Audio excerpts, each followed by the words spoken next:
on, just not another exercise. Sandeep Ghosh, there are two things that could have been done when you had the option of trying to cut their wings or take away some of their portfolios, which would have been a fair thing to do because some of them had, for example, 4 ministries. You don't need 4 ministries, one would have been enough. The other message, Rajdeep, is to take away all portfolios. There it's very clear that you're being cut to size. The Prime Minister is not happy with what you're doing. And these are at least 2 of the most familiar faces of the Modi government, both Ravi Shankar Prasad and Prakash Javadekar. Familiar faces for whom? Familiar faces for you and me on TV.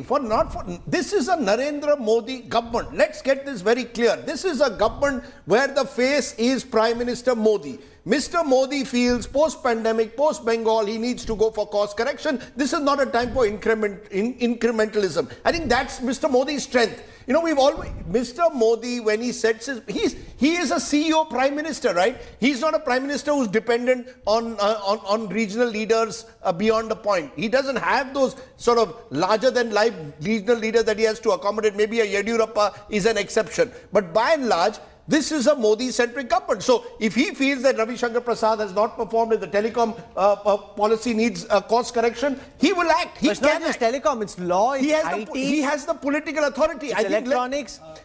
This is where he's different from a Dr. Manmohan Singh's government. You see, when you have a prime ministerial-centric government, he takes the decisions. If Javadekar is not seen to have delivered in environment on climate change, which is again going to be a major issue. 10 seconds, Rajdeep. Yes. Look at telecom. Telecom is in a situation where some months down the line, possibly one large telecom company could go bankrupt. What would happen to jobs? Everything's interlinked to the for a while. Yeah, but the spectrum thing was also not properly handled, especially in the courts. There was a case for and against it, but I can tell you that perhaps the government of India, through the Law and Justice Ministry and Telecom, which was under the same man, could have taken a different view. Now, you could say this is my individual opinion, but the consequences are staring at you down the road after that decision. No, you're right. And also, let me say that this was the last opportunity. Remember, we are in July of 2021, right? By 2023, you're already into 2024 election mode. You have a 2-year window. If Mr. Modi wants to make these major differences in critical ministries, he had to do it now. So I think he's gone in. Yeah. He said, I can't do it. Until now, most of his reshuffles, 2 or 3 that he's had, have been incremental or forced on him. I want to take our viewers through the full list of ministerial portfolios that are now up for grabs.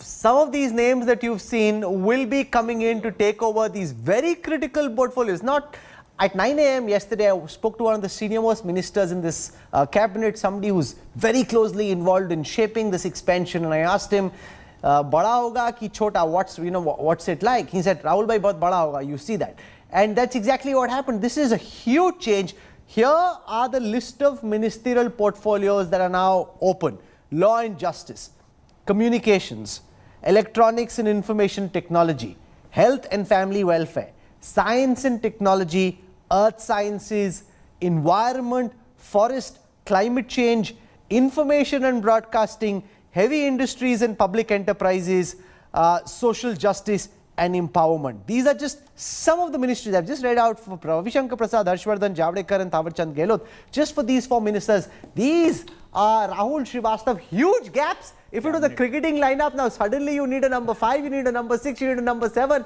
Now you don't know what the lineup's going to be like. England has COVID team. Sir, वहाँ तो COVID हुआ नहीं, यहाँ तो COVID भी नहीं है. यहाँ तो COVID भी नहीं है. Sorry, Rahul. Sorry, my friend Rahul. See, Rahul, it's not just there are vacancies now in the Council of Ministers. Remember, Thawarchand Gehlot was also the leader of the House in Rajya Sabha. So even that seat is now open. Now, that's where the entire game becomes very interesting. Bhupendra Yadav has been, is a lawyer by profession, has helped the BJP in several legal cases and plotting several legal issues when it comes to election commission or trouble with opponents during elections. And with the law ministry open, can it be that somebody as young and close to the Amit Shah and Prime Minister Narendra Modi gets a portfolio like that? Is the BJP signaling that it is creating a new set of leaders? That was one charge in the BJP, that it used to have, it has a poor bench strength when it comes to leadership. Now you have somebody like Bhupendra Yadav handled critical states for the party, Gujarat, Bihar, and others, and is close to the two top leaders in the party, and is in line, perhaps, for very critical ministry. This exercise actually takes a turn with old leaders like Ravi Shankar Prasad, prominent faces, moving out, of a new set of leaders replacing them. You know, I just want to spend a moment speaking about Bhupendra Yadav because while in the BJP scheme of things he's hugely important, he's relatively unknown for many people watching, I presume, at this time. Not just is he a member of parliament from Rajya Sabha, from Rajasthan, this is his second term. You know, he has leadership roles across various parliamentary committees. He's been an advocate in the Supreme Court, has played some important roles. So, you know, he would be a natural fit for Law Ministry if that were to be given, but he's never been a union minister before this. But for someone like Home Minister Amit Shah, he is one of his trusted lieutenants. If an election campaign is on, and I've seen this on both sides of the phone, they'd be calling each other multiple times during the day. He plays an important role in strategizing on behalf of the Bharatiya Janata Party. He's an LLB from Government College in Ajmer. He's 52 years old, born in Ajmer in Rajasthan. And in some senses, the BJP is rewarding performance in their political context, Rajdeep.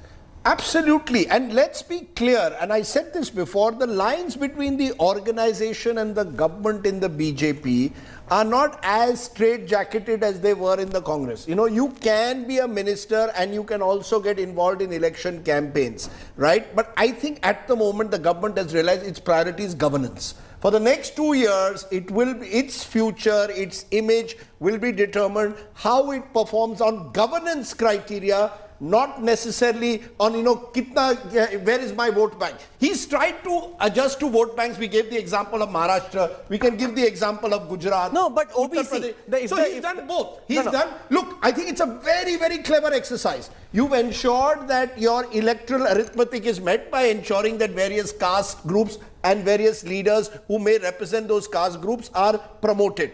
But you have also got now about 8 or 10 years, showing some of those figures of people who've got ministerial experience already and now are ready to take the next leap and will fill in these gaps in the ministries of what I would call the new India or the new economy. That is going to determine your future.